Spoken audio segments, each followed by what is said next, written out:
Welcome to Sand Pebbles. The purpose of this series is to make philosophy accessible and understandable to the working public.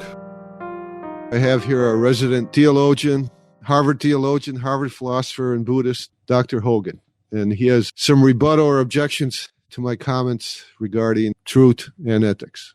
Yeah, we'll start with your first talk, which involved the law of non-contradiction, which says, from Aristotle, something cannot be and not be at the same time.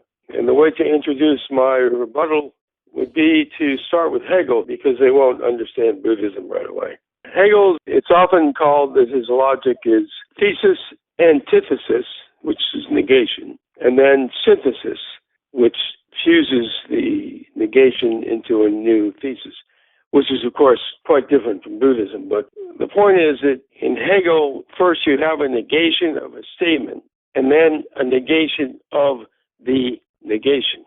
And that's what matters for Buddhism. In Buddhism, there are certain Buddhist logics, Madhyamaka. I'm thinking now of Bhava Viveka, the great 7th century Buddhist logician, improved Hegel. And he made it negation and negation of negation without a synthesis.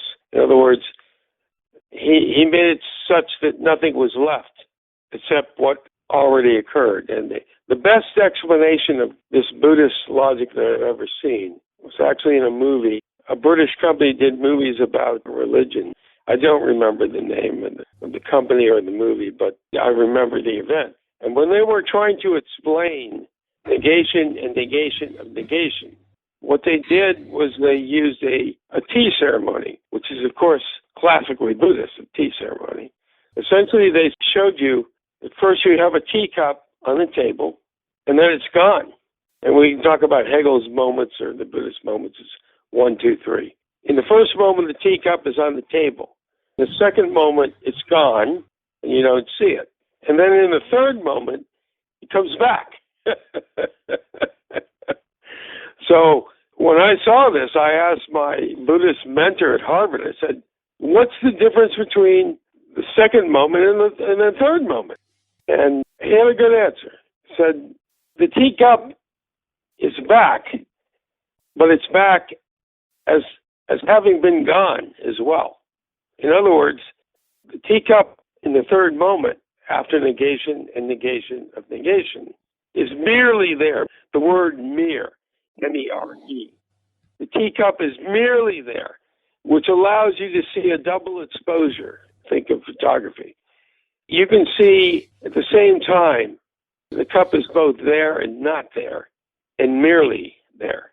So you can use it, but you're not attached to it. You don't think that it will always be there. And that goes to a third point, and then you can respond, Val.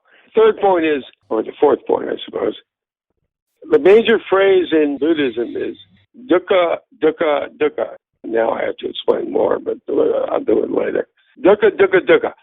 All is suffering. Nothing lasts. Everything is impermanent. And that's the core of Buddhist perception. But let's go back to the 3 moments, Val. What's your response? You're letting words become more real than reality. If I look at this table and call it a non-chair, in a way I'm creating a negation of it. It's a table, it's a non-chair. And then when I use it to shoot pool on it, it's a pool table. But in all 3 situations, it's still a table. Just because you give it separate words, you're not making it be and not be. I mean, that's my whole problem with. No. Let me finish this point. I don't think Hegel rejects contradiction, principles of contradiction. No, Hegel doesn't. I mean, if you have A and B, and in reality, for some reason, becomes C, then you have C. You know, it's not that A and B are both not and not there at the same time. They just become something else, C, and you apply the principle of contradiction to C. But my problem with Buddhism is, and as I think you've clearly shown just now, is you're giving more reality to the words that you use to describe reality than the reality. No. How about my example? I have a table here. It's a non-chair. So what I have here is a non-chair that is also a table. And, I mean, and once I put cue balls on it, I now have a pool table. Wow. It's become, through non-negation, it's become a third being. I mean, I can do that too. Yes. It's still a table. Yes. If you're Hegelian, you're correct. But remember, I only discuss Hegel to get to Buddhist logic. Buddhist logic is way beyond Hegel. The point is, I think Buddhist logic is BS, is what I think it is. Oh, yeah, I know you think that, but the point is that your table, whatever it is, including a pool table, ultimately will not exist. And that's the point of Buddhism. Everything ultimately does not exist. Right, but when it's not existing, you can't say it's also existing. It's not existing. What they're saying is correct perception understands that while it is a table and a pool table, it will also ultimately not exist. So it both is and is not. No. Ultimately. No, ultimately. Right now it's a table. Someday it's going to be, I don't know, ashes. But right now it's not both a table and ashes. It's a table. That's a good rebuttal. It's a good rebuttal. All right. I admit your version sounds more beautiful and more pleasant. I mean, it's more, no, it's more poetic. I mean, I understand why people like Buddhism.